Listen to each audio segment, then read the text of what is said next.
বৈশিষ্ট্যগুলো পালন করতে হয়, তার অন্যতম একটি বৈশিষ্ট্য হলো সত্য বলা, মিথ্যা ছাড়া।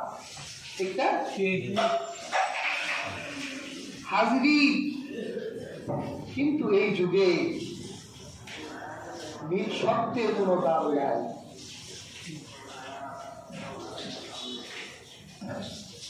আর আমরা সত্য বলতেও ভুলে গেছি। ঠিক না? যেদিকে তাকাবে মিথ্যার ছড়াছড়ি।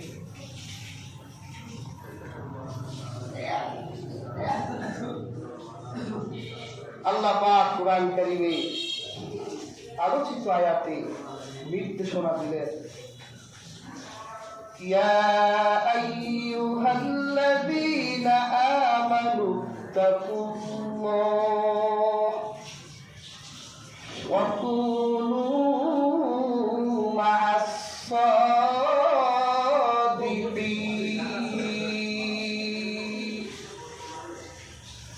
আল্লাহ পাক বলেন,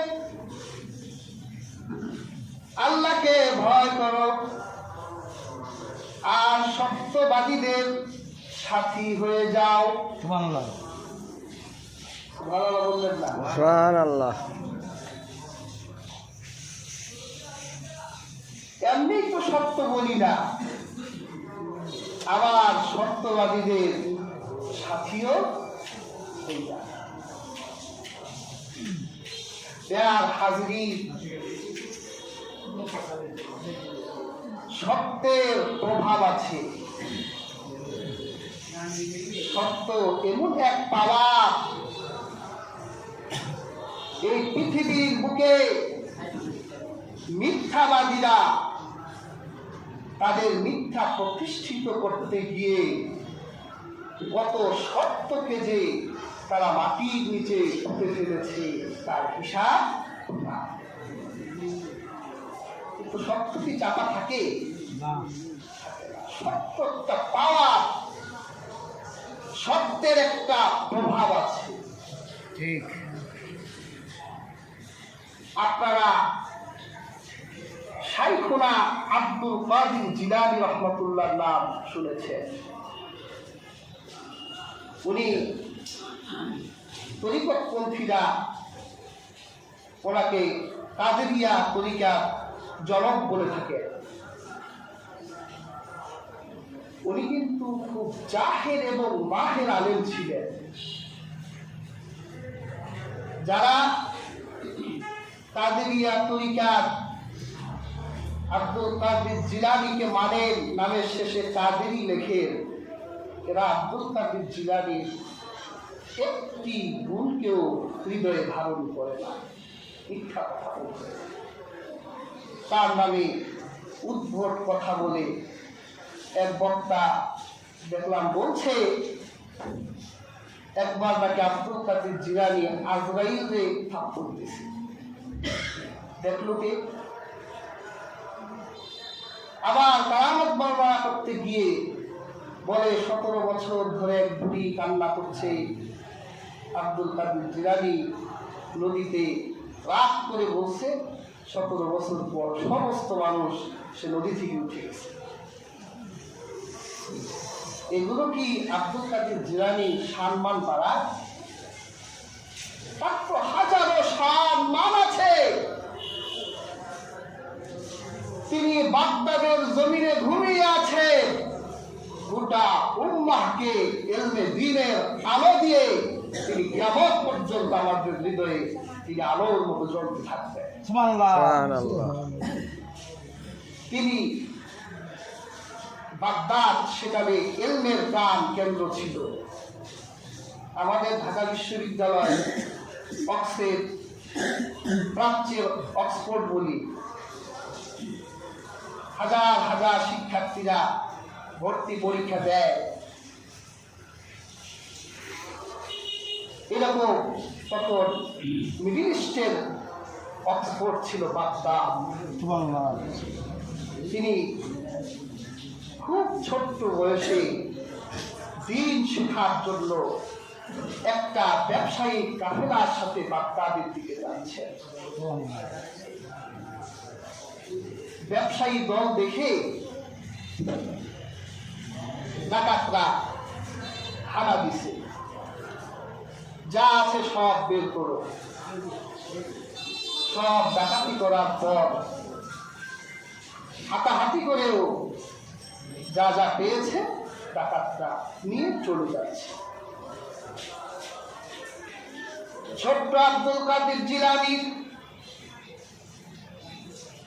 ডাকাত সত্তারকে দেখে বলছেন, সবাই তো হাতাইলেন, আমার মা আমার আস্তিনের ভিতরে সোনার মুদ্রা লুকিয়ে আমার আস্তিন সেলাই করে দিয়েছেন। যদি আপনি একটা বারের জন্য আমাকে তালাশ করেন, তাহলে আমার কাছ থেকে আপনি স্বর্ণ মুদ্রা পাবেন। ডাকাতের ভিতরে সত্যের প্রতিক্রিয়া তার হৃদয়ে কলুষিত প্রাচীরে আঘাত বলে কি, এই মুহূর্তে সবাই নিজের সম্পর্কে গোপন রাখতে চায়, আর এই ছোট্ট শিশুটি তার হৃদয়ের কোণে লুকিয়ে থাকা সত্যটা আমার কাছে প্রকাশিত করলো। আস্তিনে হাত দিয়ে দেখলো ঠিকই তো সোনার মতো আছে। ডাকাত দুর্বল হয়ে গেল। একটা শব্দ কিরকম দুর্বল করে তুললো তাকে। আব্দুল কাদের জিলানীকে আপন কুলে নিয়ে বলতে লাগলেন, বাবা আমি তো তোমাকে তালাশও করতাম না, নিজ থেকে কেন তুমি তোমার এই গোপন সত্যটি আমাদের কাছে প্রকাশিত করলে? আব্দুল কাদের জিলানী বলল, শুনেন,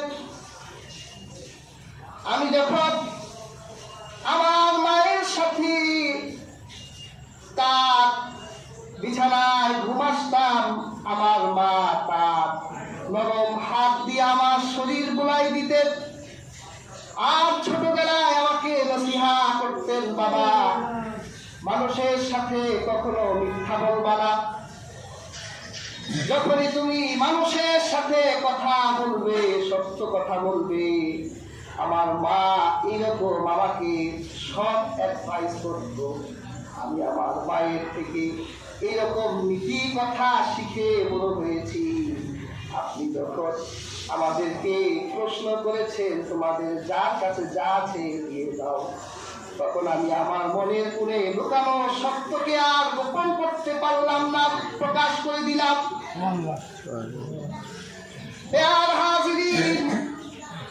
একটা সত্য ডাকাতির একটা দলকে পরিবর্তন করে দিলেন। ডাকাতরা বাচ্চাটির কপালে চুমু খেলেন আর বললেন, তোমার কাছ থেকে যেই সত্যের উপদেশ জানলাম, তোমার কাছ থেকে সত্যের যেই শিক্ষা পেলাম, আজ থেকে আমরা ডাকাতি ছেড়ে দিলাম। আজ থেকে আমরা কোনোদিন মানুষের সাথে মিথ্যা বলব না।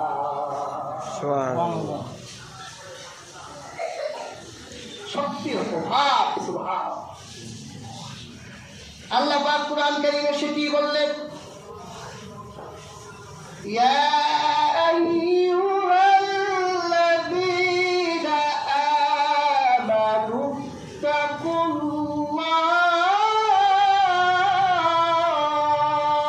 আল্লাহু আকবার ওয়া কুনু মা'আস সাদিকিন।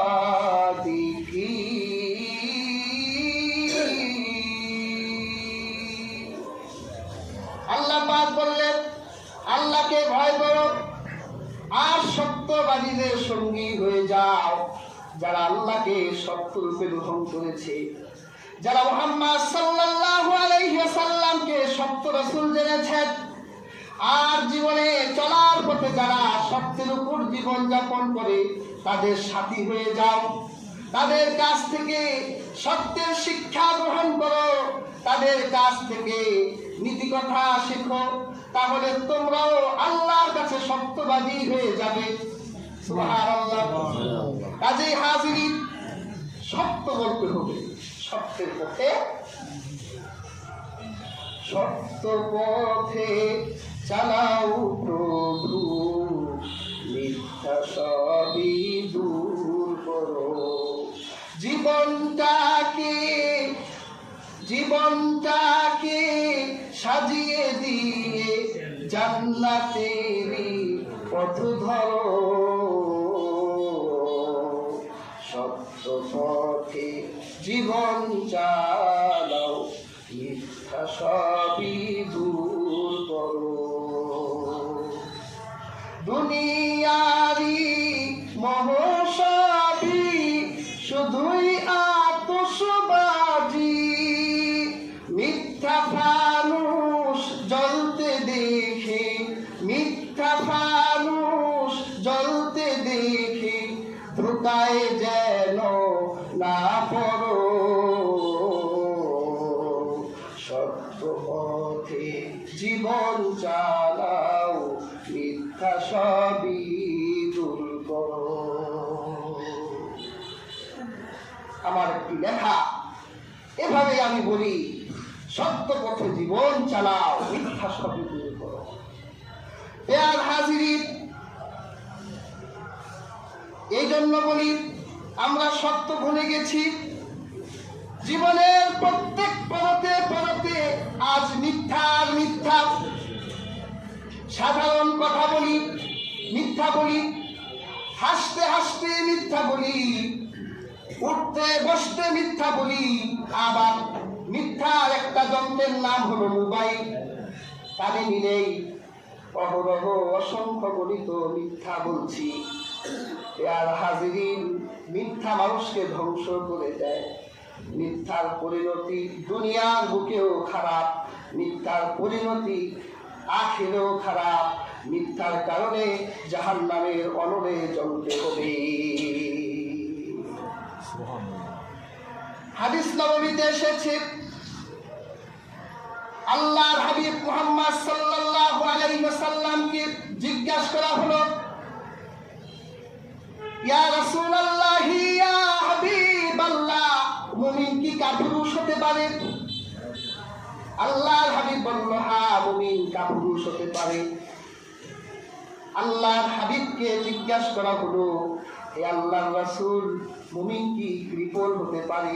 আল্লাহর রাসূল বলল, হ্যাঁ, মুমিন কৃপণ হতে পারে। আল্লাহর হাবিবকে জিজ্ঞাসা করা হলো, আয়াকুনুল মুমিনু কাযযাবান, হে আল্লাহর রাসূল, মুমিন কি মিথ্যাবাদী হতে পারে? আল্লাহর হাবিব বলল, না, মুমিন কৃপণ হতে পারে, মুমিন কাপুরুষ হতে পারে, কিন্তু মুমিন মিথ্যাবাদী হতে পারে না।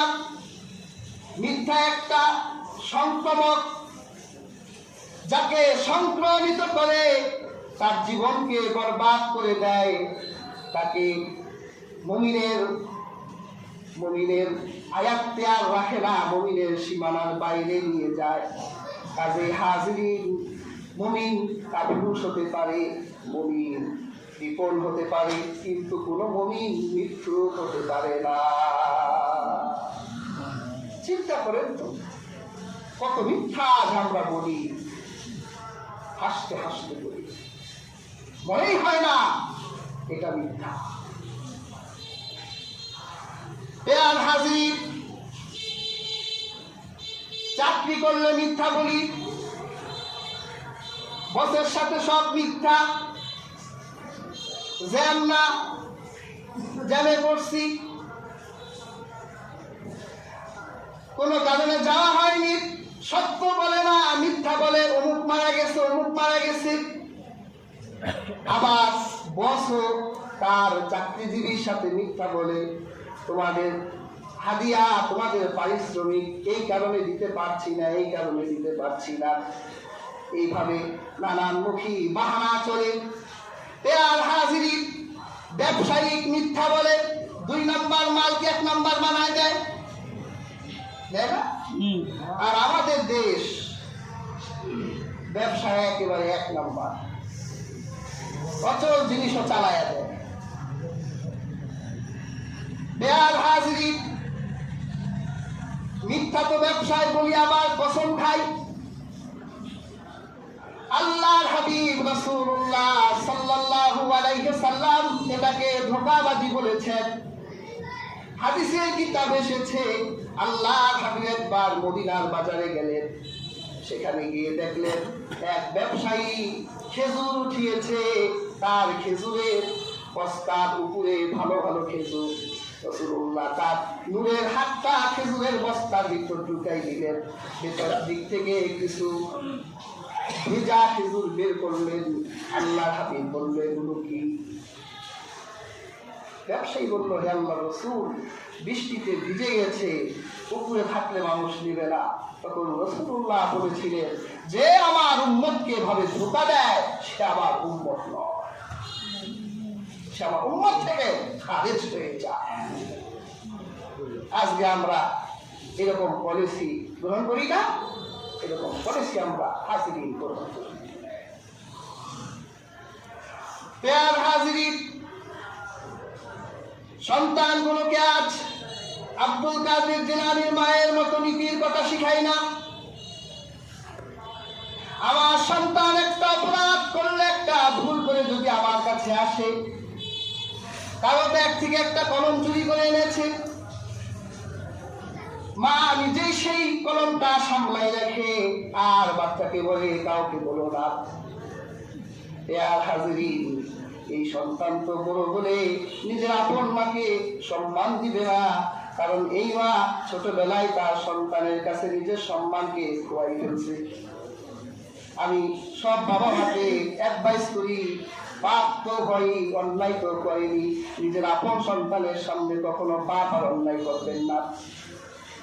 তাহলে এই সন্তানের কাছ থেকে আপনি বৃদ্ধ বয়সে সম্মান পাবেন না।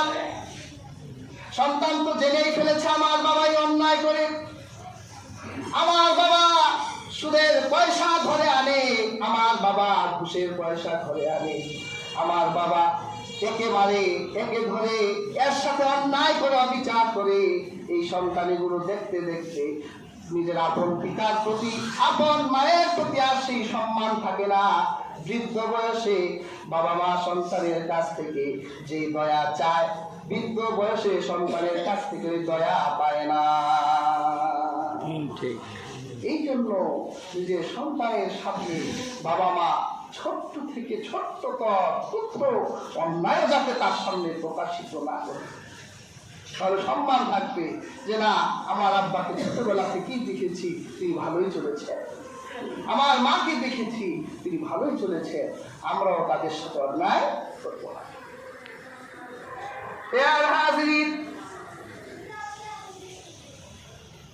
মিথ্যার অন্যায় থেকে ফিরে আসতে হবে। অনেক সময় শয়তান আমাদেরকে মিথ্যা বলায়। হাদিস পাকে এসেছে, যারা মানুষের সামনে কথা বলে, মানুষকে নেতৃত্ব দেয়, যাদের কথা মানুষেরা শুনে, শয়তান তাদের কাছে আসে, আসার পর তাদেরকে মিথ্যা কিছু তথ্য দেয়, এগুলো বলবে, এগুলো বলবে। প্যার হাজিরিন, বানানো কথা নয়, হাদিস পাকে এসেছে। তখন সেই বক্তারা তাদের মঞ্চে দাঁড়িয়ে যায় আর তারা সেই বক্তব্যগুলো দিতে থাকে, মিথ্যা তথ্য। মানুষেরা যখন তাদের কাছে জানতে চায়, আপনি যে তথ্যগুলো দিলেন এগুলো কোথায় পেলেন, তখন বলে আমাকে একজন বলেছে। কে বলেছে? হাদিসে আসছে। তখন তারা বলে, আরাফু ওয়াজহাহু, তার চেহারাটা চিনি, লা আদরি মা ইসমুহু, কিন্তু তার নাম তো জানি না। মানে শয়তান এসে তাদেরকে তথ্য দিয়ে যায়, বিভিন্ন আকৃতি ধারণ করে, তুমি আজকে এটা বলো, এটা বলো, এটা হয়, এটা হয়। তখন তারা দাঁড়িয়ে তাই বলতে থাকে। সত্যকে ঘুমেমান করে দিতে চায়, তাই তো হচ্ছে আজ। সত্যের তথ্য মানুষের কাছে প্রকাশ করতে চায় না, মিথ্যাকে প্রতিষ্ঠা করতে চায়। হাজির, মিথ্যা দিয়ে সত্যকে ঢাকা যায় না। আর যারা মিথ্যার ভিতরে নিজেদের জীবন যাপন করে, তাদের পরিণতি খুবই ভয়ঙ্কর।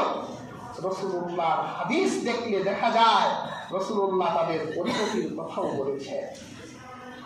আল্লাহর হাবিব বলেন মুনাফিকের 3টা খাসলাত, বুখারীর বর্ণনায় 4টা খাসলাত। আল্লাহর হাবিব বলেন এর মধ্যে প্রথমটাই হলো ইযা হাদ্দাসা কাযিবা, যখন সে কথা বলে মিথ্যা বলে, মিথ্যা কথা বলে। দেখেন না মানুষকে হাসাবার জন্য কত মিথ্যা কথা বলে, আবার তাদের নাম দিয়েছি কৌতুক অভিনেতা। এরা কৌতুক বলে, এদের অবস্থান জানেন কেমন?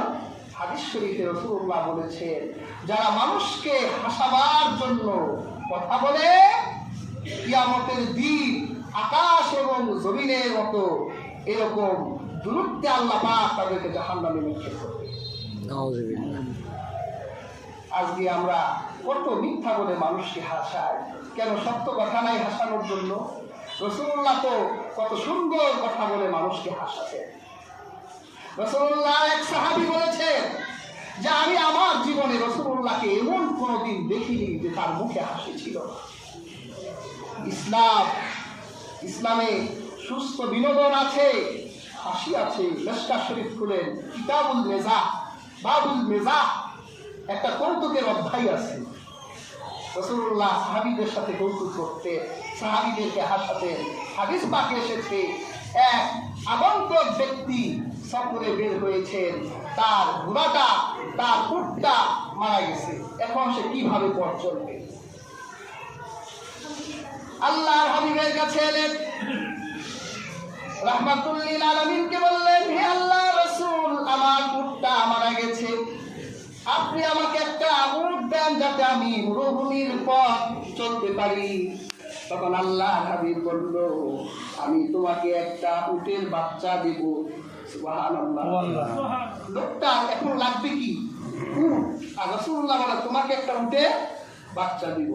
উটের বাচ্চা দিলে উটের পিঠে কি উঠতে পারবে না, উটটারই তার ঘাড়ে নিতে হবে। লোকটা আশ্চর্য হয়ে গেল, রাসূলুল্লাহ এটা কি বললেন? তখন রাসূলুল্লাহ মুস্কি হেসে দিয়ে বললেন, বেটা, উটেই তো উটের বাচ্চা জন্ম দেয়, তোমাকে আমি উটের বাচ্চা দিব, উটনি দিব না? বাচ্চা বলবে? সাহাবায়ে কেরাম হেসে দিলেন। আল্লাহ রাসূলের পাশ দিয়ে এক বৃদ্ধা মহিলা যাচ্ছিলেন। রাসূলুল্লাহ তাকে দেখে বলতে লাগলেন, বৃদ্ধারা জান্নাতে যাবে না। বৃদ্ধার মনটা খারাপ হয়ে গেছে। আল্লাহ রাসূল কি বললেন আপনি? রাসূলুল্লাহ কোরআনের আয়াত তেলাওয়াত করলেন, ইন্না আনশানাহুন্না ইনশা, আল্লাহ তো পুনরায় তোমাকে পূর্বের অবস্থায় ফিরিয়ে দিবেন। সুবহানাল্লাহ। বৃদ্ধা অবস্থায় তো জান্নাতে যাবে না। এইভাবে রাসূল করিম সাল্লাল্লাহু আলাইহি সাল্লাম তিনি নিজে হাসতেন, সাহাবীদেরকে হাসাতেন। ছোট্ট একটা বাচ্চা, নাম হচ্ছে উমায়ের, ওর একটা সাধের পাখি, সেটার নাম লুগায়ের। দেখলো উমায়ের কান্না করছে। রাসূলুল্লাহ বলল, উমায়ের তুমি কান্না করছো কেন? উমায়ের বলল, আমার লুগায়ের পাখিটা মারা গেছে, আমি কাঁদবো না? তো রাসূলুল্লাহ এরপর থেকে উমায়েরকে দেখলেই বলতো, ইয়া আবা উমায়ের মা ফাআলা লুগায়ের, ও আবু উমায়ের তোমার লুগায়ের কোথায়? তুমি লুগায়ের জন্য কান্না করতা? শিশুর মনে একটু লুগায়ের ব্যথা যাচ্ছ, রাসূলুল্লাহ নিজের হাত দিয়ে আদর করে দিতেন। সুবহানাল্লাহ। তাহলে রাসূলুল্লাহ তিনি হাসাতেন। শিশুদের সাথে রাহমাতুল লিল আলামিনের কি চমৎকার সম্পর্ক। রাসূলুল্লাহর ঘরে হযরত আনাস বড় হচ্ছেন। আনাস রাসূলুল্লাহর ঘরে খুব ছোট আনাস। রাসূলুল্লাহ কোনো এক কাজে আনাসকে বলল, যাও মদিনার বাজার থেকে আমার জন্য সওদা আনো। আনাস মদিনার বাজারের দিকে যাচ্ছে, মাঠের দিকে তাকিয়ে দেখে তার বন্ধুরা খেলাধুলা করছে। শিশু মন খেলার দিকে প্রবল আকর্ষণ, ইস যদি একটু খেলতে পারতাম। রাসূলুল্লাহ যেই পয়সাগুলো দিছে, হযরত আনাস পয়সাগুলো পকেটে ঢুকাইয়া খেলার মাঠে এমন খেলায় ব্যস্ত, একেবারে সূর্য পশ্চিম দিকে ডুবে যাচ্ছে। রাসূলুল্লাহ সাল্লাল্লাহু আলাইহি সাল্লাম হযরত আনাসের হাতে খায়, কি এখনো আনাস কেন আসছে না? রাসূলুল্লাহ পাগল হয়ে গেলেন আনাসের জন্য। আনাসকে খোঁজার জন্য রাহমাতুল লিল আলামিন মদিনার বাজারের দিকে যাচ্ছে। গিয়ে দেখে একদল দর্শকরা খেলা দেখছে, দর্শকের ভিতরে প্লেয়ার দেখে আনাসও খেলাধুলা করতেছে। আপনি আমি থাকলে কি করতাম? লাঠি একটা নিয়ে আজকে তো খবর আছে, তো সরটা আনতে পাঠাইলাম, আর তুই খেলাধুলা করতেছিস।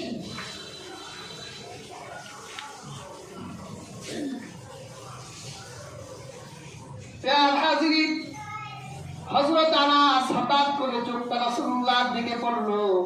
হযরত আনাসের ভিতরে খবর হয়ে গেল, আল্লাহর হাবিব আমাকে পাঠালেন বাজারে, ঘন্টার পর ঘন্টা আমি খেলাধুলা করছি, আল্লাহর হাবিব তো আমার প্রতি রাগ করেছে।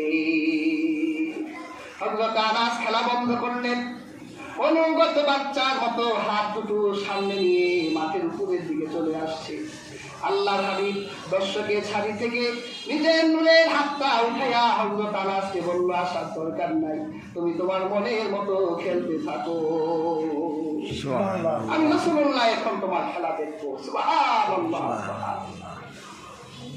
রাসূলুল্লাহ এভাবে বিনোদনকে সমর্থন করেছে। আমরা সত্য বিনোদন নেই না, আমাদের হাসতে হলে মিথ্যা কথা লাগে, আমাদের হাসাতে হলে মিথ্যা লাগে। আর রাসূলুল্লাহ সাল্লাল্লাহু আলাইহি ওয়াসাল্লাম বলেছেন যে মানুষকে হাসাবার জন্য মিথ্যা বলে তিনবার বলেছেন, ওয়াইলুল্লাহু ওয়াইলুল্লাহু ওয়াইলুল্লাহু, সে ধ্বংস হয়ে যাক, সে ধ্বংস হয়ে যাক, সে ধ্বংস হয়ে যাক। তাহলে মিথ্যা বললে মুনাফিক হয়ে যেতে হয়, আর মুনাফিকের স্থান জাহান্নাম। আর মিথ্যা বললে জাহান্নামে যেতে হয়, মিথ্যা বললে ধ্বংস হয়ে যেতে হয়। রাহমাতুল লিল আলামিন বলেছেন। প্রিয় হাজির, আরেক বর্ণনা এসেছে, আল্লাহর হাবিব বলেছেন, যখন কোনো ব্যক্তি মিথ্যা বলে, প্রত্যেক মানুষের সাথে দেহরক্ষী ফেরেশতা থাকে, মালাইকাতুল হাফাজা, দেহরক্ষী ফেরেশতা, যেই ফেরেশতারা আমাদেরকে রক্ষণাবেক্ষণ করে। আল্লাহর হাবিব বলেন, কোন ব্যক্তি যখন মিথ্যা বলে, এই মিথ্যা দুর্গন্ধ এত নিকৃষ্ট, তখন তার সাথে এই ফেরেশতাগুলো তার থেকে 1 মাইল দূরে চলে যায়। সুবহানাল্লাহ। 1 মাইল দূরে ফেরেশতারা চলে যায়। আমরা যে পরিমাণ মিথ্যা বলি, চিন্তা করে দেখেন আমাদের দেহরক্ষী ফেরেশতারা কত দূর থাকে, একটু চিন্তা করে। কাজেই হাজির, মিথ্যার পরিণতি ভালো নয়, মিথ্যা কোনো ভালো কাজ নয়। জীবনে চলার পথে প্রত্যেক পরতে পরতে শয়তান আমাদের কাছে নিজেকে আকর্ষণীয় করে তোলার জন্য বিভিন্ন সামানা আনবে, এর মধ্যে একটা হলো মিথ্যা।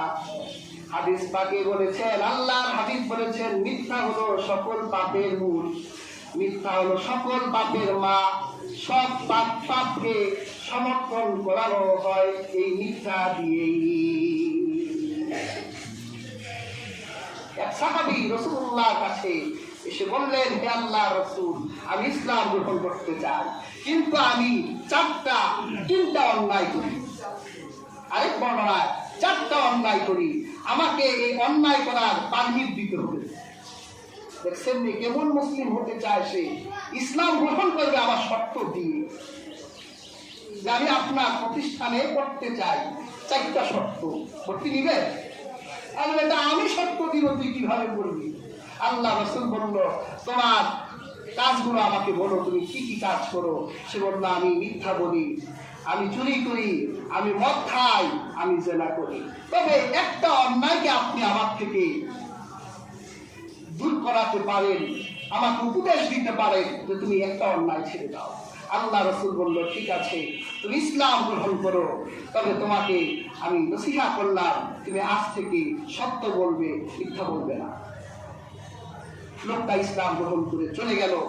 যখন সে বারে গেল, মদ্যখানায় গেল, মদ হাতে নিয়ে চিন্তা করতেছে, এখন যদি মদ খাই আর সকালবেলা যদি রাহমাতুল লিল আলামিনের দরবারে যাই, আর রাসূলুল্লাহ যদি আমাকে বলে, তুমি রাতে কি করেছো, আমি চুরি করলে তো আমাকে সত্য বলতে হবে। এতগুলো সাহাবীর সামনে যদি সত্য বলি, চুরি করেছিলাম, মদ খেয়েছিলাম, জেনা করেছিলাম, তাহলে তো আমার ইজ্জতই থাকে না। লোকটা রাতের বেলা চুরিও করতে পারলো না, মদও খেতে পারলো না, জেনাও করতে পারলো না। আল্লাহ হাবিবের কাছে গিয়ে বললেন, হে আল্লাহ রাসূল, আপনি এমন একটা অপরাধ আমার থেকে দমন করলেন, সব অপরাধ দমন বেরিয়ে গেছে। সুবহানাল্লাহ। কাজে হাজরিন, শয়তান এই মিথ্যার বাক্স নিয়ে আসবে, এই পৃথিবীর বুকে সে মিথ্যাকে প্রতিষ্ঠা করতে চায়, কিন্তু আমাদেরকে এই মিথ্যা থেকে ফিরতে হবে। নিজেকে সৎ, নীতিবান, দায়িত্বশীল একজন মানুষ হিসেবে গড়ে তুলতে হবে। ইসলামের যুগে একটা মানুষকে চালাবার জন্য শাসক না হলেও ক্ষতি ছিল না, তারা নিজেরাই নিজেদেরকে সুনাগরিক হিসেবে গড়ে তুলত। আজকে আমাদের মানুষ করার জন্য যারা বসে, তারা নিজেরাও অমানুষ হয়ে যায়।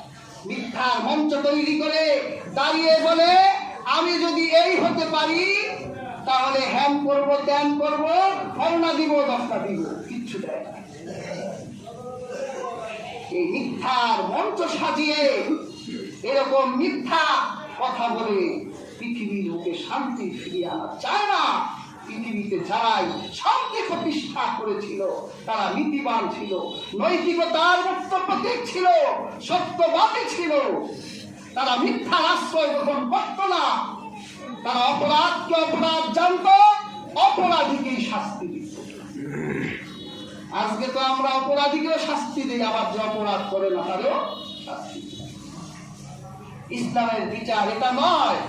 ইসলামের বিচার হলো যে অপরাধ করবে তাকেই শাস্তি দেওয়া হবে। আজকে দেখেন না, একটা বাংলাদেশ তার ক্রান্তিকাল যাপন করছে। ইসকন একটি সংগঠন যারা ভারতীয় আধিপত্য আমাদের এখানে বিস্তার করতে চায়। আর হাজরিন, এই চিন্ময় কুমার সাহা নাকি কৃষ্ণ সাহা, এই লোকটা আমার দেশের নাগরিক। সে আমার দেশের স্বাধীনতা, সার্বভৌমত্বকে নষ্ট করতে চায়। আমরা তাদেরকে আমাদের আইনের মাধ্যমে বিচার করব। তো ভারতের এত চুলকানি উঠলো কেন? তার মামা বাড়িতে এত চুলকানি কেন? তারা এত কথা বলে কেন? যখন রাজীবকে হত্যা করা হলো তখন তো তারা কিছুই বলল না। ইসকন তো এদেশে নিষিদ্ধ হওয়ার মতো অসংখ্য অন্যায় করেছে।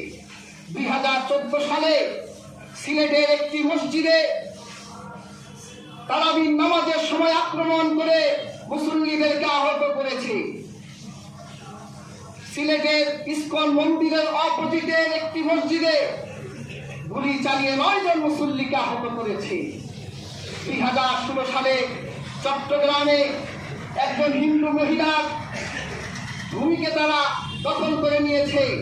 তারা চট্টগ্রামের স্কুলগুলোতে কোমলমতি বাচ্চাদেরকে খাবার দেওয়ার সময় বিসমিল্লাহ না বলাইয়া মুসলিম বাচ্চাদেরকে শ্রীরাম, জয় শ্রীরাম এই জাতীয় শব্দ তাদেরকে বলিয়ে খাবার দিয়েছে। এগুলো কি ধর্মীয় অবমাননা নয়? এগুলো কি অপরাধ নয়? আইন পাড়ায় গিয়ে একজন আইনজীবীকে হত্যা করলো, যদি এর বিচার না করা হয় তাহলে আমার জীবনের নিরাপত্তাও তো ঠিক থাকে না। আমার দেশের আইনে অবশ্যই যে অপরাধ করবে তাকে শাস্তি দিতে হবে। তার অপরাধে নিরহ অন্য কোনো হিন্দুকে শাস্তি দেওয়া হবে না। তারাও এই দেশের মাটিতে জন্ম নিয়েছে, তাদের পূর্বপুরুষরাও এদেশের মাটিতেই ছিল। যে অন্যায় করবে সে যেই হোক তাকে অবশ্যই শাস্তি দিতে হবে। আমরা আমাদের দেশকে ভালোবাসি, দেশের স্বাধীনতা, সার্বভৌমত্ব রক্ষা করার দায়িত্ব আমাদের। আর ধর্মীয় বিষয়গুলো আমরা যাতে স্বাধীনভাবে পালন করতে পারি সেই দায়িত্ববান আমাদেরকে হতে হবে। প্রত্যেকেই আমরা দায়িত্ববান হব, সত্যবাদী হব, মিথ্যা থেকে নিজেদেরকে সরিয়ে রাখবো। আল্লাহ সুবহানাহু ওয়া তাআলা আমাদের প্রত্যেককে সেই তৌফিক দান করুন।